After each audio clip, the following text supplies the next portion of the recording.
why is it that the Eastern Catholic Church, the Byzantine Catholic churches, so when I go to the Byzantine Catholic Church back home in Albuquerque, in the church, you're going to see pictures of Saint Seraphim, or icons of Saint Seraphim of Serov. You're going to see, when you go to the bookstore, you're going to see texts and books about Saint Gregory Palamas. And why is it that we allow these images if they're not necessarily, they're post-schism, so they're post-schism saints? Why is it that Eastern Catholics venerate post-schism saints and take and learn from them if they're not technically within the fold of Roman Catholicism? Yeah. Maybe could I just start off with my maybe a personal story and then go into the question? Mm-hmm. Okay. So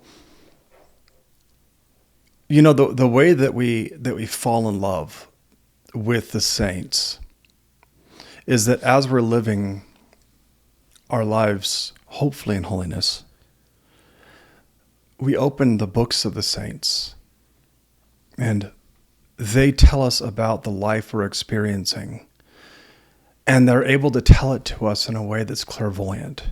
Mm. That's what I've experienced with the Eastern saints. That is the primary reason why I venerate these holy post-schism saints. Elder Joseph the Hesychast, is in the middle of my icon screen. I pray to him every day as a patron saint, as well as Saint Symeon, who's not post-schismatic, but that's because really it was his teachings, wisdom from the Holy Mountain, that gave me the Eastern faith that I have. I primarily owe it to that text, and therefore to your own, to Joseph, Saint Joseph, the Hesychast. And so it's first more important that in my life these saints deeply resonate with who I am and with what I'm trying to accomplish in this life in Christ. That's the first reason, right? The rest of the reasons that I'm going to give today are going to be kind of little arguments that I did derive over time through my experiences, but also they're academic arguments, if you will, But I want to first start off by saying that to me is the reason, is really a reason without the need for any other reasons that I commemorate these holy saints. Okay, I think the underlying question is well, what makes a saint? I think that is exactly the underlying question. Yep, that's it. What makes a saint? So what do you think? What do you think makes a saint? So for me, in principle, I actually don't have an issue with the Eastern Catholics venerating post-schism saints, and vice versa if the Eastern Orthodox want to venerate Western saints, and a lot of them do within the Western Rite Orthodox. Mm-hmm. And I don't see an issue in principle, because you look at what does it mean for somebody to be a saint? It means they have become deified. They have entered into theosis. They're in communion with God. Now, on an official level, has the church recognized that? I don't know. I would have to look at, councils or something. But I think their holiness is without question. Mm-hmm. Right? You just brought up Elder Joseph the Hesychast, Saint Gregory Palamas, and I would include him, and all of these great Eastern saints that I think, their holiness first and foremost, where do they get holiness from? It's from God. So in principle, I don't have an issue, but I think we run into some issues when we see the veneration of saints that were very polemical, that did have a lot of harsh things to say about the Pope, or the understanding of what it means to be in Christ's church. I'm speaking on that from the Catholic perspective. I myself am on a journey, looking between Orthodoxy and Catholicism, but I understand from the Catholic perspective, that's how it would be looked at, right? Yeah. Okay. How about this? Can we get to that after we build a foundation? Right. And you've already started the foundation. I think off really, really well, which is to answer the question, what makes a saint? So St. Paul in Ephesians writes, to the saints in Ephesus, meaning to those who are set apart to the calling of God. That's what a saint was. Someone who's set apart. So that's the early biblical understanding of a saint, is someone who's set apart and then lives into that reality. Like the earliest understanding, and then it develops over time through the martyrs. In our Eastern tradition, we see martyrs coming after those kind of early saints. We see, or really, the martyrs are already the apostolic age. Then eventually, we start getting things like holy ascetics as the monastic age it comes, and then holy hierarchs, and so on and so forth. Our categories of saints are kind of placed into various categories of accomplishments, if you will. But the essential variable among all saints is that they're holy, right? This idea of being holy is something that you find in the Old Testament. You find it also in our liturgical tradition, that the instruments even that the priests use for God are holy. They're set apart. They're sacred vessels. So this is a long-standing tradition that whatever is set apart for God, and in particular we might add the nuance today of and who has actually accomplished that, who's actually lived into that calling of God, we call saints. We affirm as saints. So that's the first thing. And Eastern Orthodox and Catholics can all agree that that's the basic idea of saints. As far as you brought up local veneration. So yeah, maybe in the East you might have more emphasis on local veneration.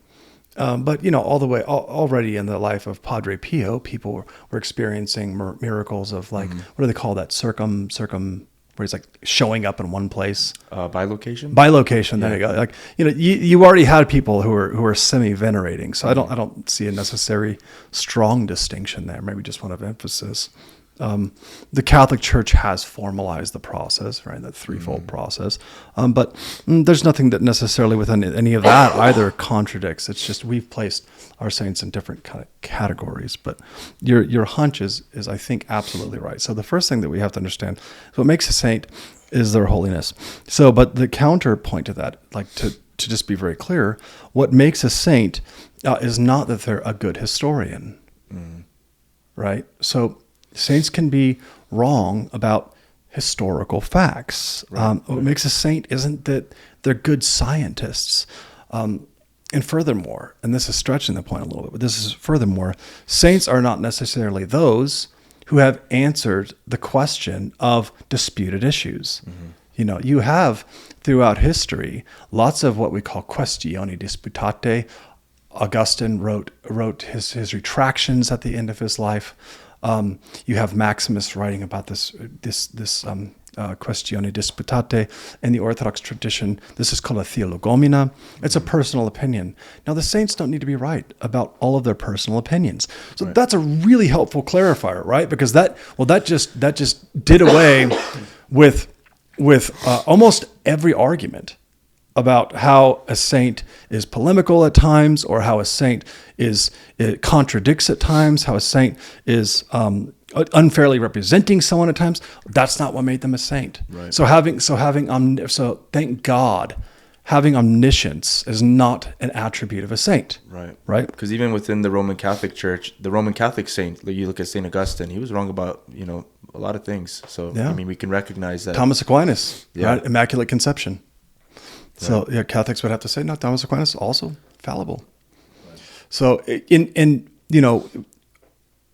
the idea that it's strange for us to venerate saints who don't perfectly agree in all ways with like Rome or with us necessarily and being in communion with Rome is absolutely crazy, because it assumes something that the Orthodox Church, the Catholic Church, has never taught. So the Catholic Church has a very clear definition on things, which is the consensus patrum, and that's a teaching that in order for something to be infallible, according to the teachings of saints, it has to be a universal teachings of the saints, in particular on commentary on the Scripture. But this knowledge that the saints were not infallible, it goes way back. Did you know that all three pillars of orthodoxy, so that's Mark of Ephesus, Photius, and Saint Gregory Palamas. There you go. Yeah. Yep, Gregory Palamas. All three of them argued that the saints are not infallible. The individual saints are not infallible. And in fact, Photius and Mark of Ephesus, during their respective councils, argued that the Latins were fallacious in arguing that saints, individual saints, are infallible.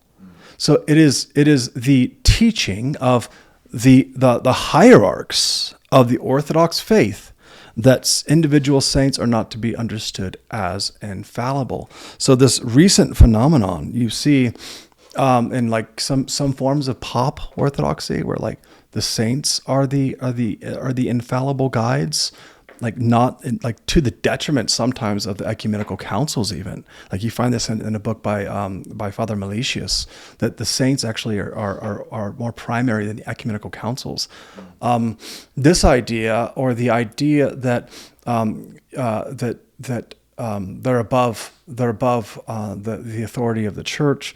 This is new stuff. This is not what the Holy Venerable pillars of orthodoxy taught. Right. So that's another important qualifier. I think the modern hesitation of recognizing that there are saints that have lived outside of the church, of their respective church, the Eastern Orthodox Church, is that there's an acknowledgement that saints are being made outside of the bounds of the visible church. Yeah. And that's what would be, I guess, problematic, because now you'd have to say, well, how is it that these people, in some sense, our saints will say they're graceless. They exist in a graceless church. How is it that they're becoming deified if they're not in the ark of salvation, which is the Orthodox Church? So how would you reconcile that, in that sense? So two concepts that we have to cover here, and help me not to forget them, okay? Apostolicity and partial versus full communion. Okay. So the Catholic presupposition, which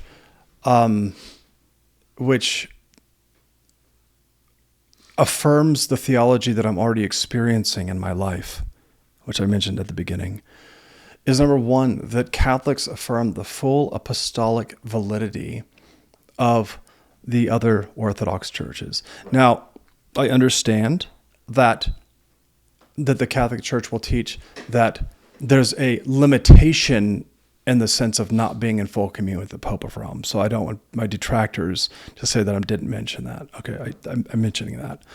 However, they have apostolicity. In other words, they're apostles.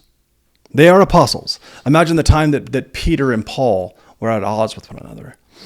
The answer isn't like, well, then Paul, even though he was right in that one time, right?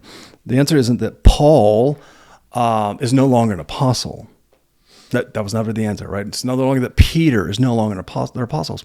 In the same way, our bishops receive the full authority of being apostles. They are most priests, more than I am, because they're bishops. So that bishop is more apostolic than I am. That Orthodox bishop is more apostolic in the sense that he has received the charism of being an apostle. I have not received that. So that the Catholic Church recognizes the apostolicity of the Orthodox churches already tells you that what they are entrusting to us, these Orthodox churches, are the means of sanctification and salvation, which we completely affirm the Orthodox Church has. So we've already affirmed that they're holy. Now we're affirming that they're apostolic. And of course, we know that the Catholic Church has also said that they are Catholic. Not in the Latin Church has said that the uppercase Catholic Church is where the subsistence is, but that's not saying that they are not Catholic. In fact, there's even goes so far as calling Protestants to some extent Catholic. Most certainly, our Orthodox brothers and sisters are Catholic.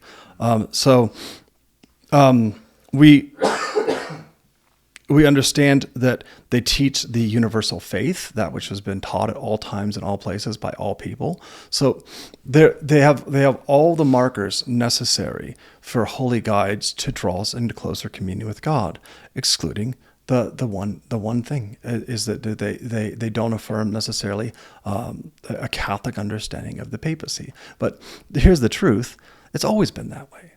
The Western Church has always clearly affirmed the authority of the Pope having not just of course primacy, but supremacy. And the Eastern Church has always struggled with that question. And that was never before an issue where we had to divide necessarily. So this is more of a contemporary dilemma, that particular issue. If you don't agree with me there, please don't dismiss all the other arguments that I'm posing, because this particular point doesn't necessarily cause the case to stand or fall. And it's just a simple supplementation, if you will. So how does it work if like the church officially recognized the canonization of saints outside of the church? Like, let's say, for example, they have, yeah. Like Saint Gregory Palamas, is there like anything official that that the Roman Catholic Church has said, you know what, we're going to recognize that he, because Eastern Catholics can venerate him, but it's not like official teaching, if I'm not mistaken. So help me not to forget this point, okay? I want to go back. I want to make sure that we go back to partial and full communion, because that's an important one. But I'll go to your question. So recently, the Pope has declared the Coptic martyrs. I showed you that icon. Yeah. Coptic martyrs as saints. Are they in full communion with Rome? Nope. Saint Isaac. The Syrian. Yeah. Was he in full communion with Rome? No, but he's being declared a saint too. By the way, this is an important one, because I have heard the Holy Fathers of the Orthodox Church, like I think it might have been Elder Joseph. I might be wrong, but say if you were to lose every book but the Bible and you had one, it's Saint Isaac. Now, Saint Isaac was part of the Nestorian Church of the East. There's no inclinations there's no proof in his theology that he hold to any kind of Nestorianism, as at least we call what we thought Nestorianism was. I'm not trying to go down that rabbit hole. But he's venerated as a saint in the Orthodox Church, even though he was clearly part of the Nestorian Church. Okay, so they also have examples of this going on. So it's certainly not unprecedented. So we see that actually at an official level, the magisterium has affirmed saints that are post-schism. So yes, at an official level, that's true. I'll also say that this is something that's been going on from the beginning of our communion with the Catholic Church. So the Catholic Church, as far as I've ever seen, never asked a single Eastern church that came into communion with her to leave behind their saints. I've never seen one example of this. So what happens when the Russians come in to communion, this is in this last century. So Pope Pius X explicitly tells the Russians to keep their saints and all of their tradition. So that's actually an explicit reference, like within the last 100 years. And this has been the practice of the Eastern churches since they came into communion with Rome. We should look. Well, in a bit, when you're ready for it, let's look at some of the texts that talk about Saint Photius, so we can get into some of the problem areas. Okay. But I know that you have a follow-up. Yeah. Point. So, do you think one could argue? Well, it makes sense that the Catholic Church is willing to accept the post-schism saints that these Eastern Orthodox groups have such a strong devotion to. It makes sense that they want them to bring it, because they don't care about any of that. They only care about submission to the Bishop of Rome. So they're willing to bring them in, whatever it takes. Bring St. Gregory Palamas. Like, who cares? Like, it doesn't matter what they've said about the Bishop of Rome. If that's what it takes for you to come back into the fold of the Roman Catholic Church, we'll accept it. We're willing to compromise in these areas in order to bring you back into the fold. Because at the end of the day, we care mainly about you just submitting to the bishop.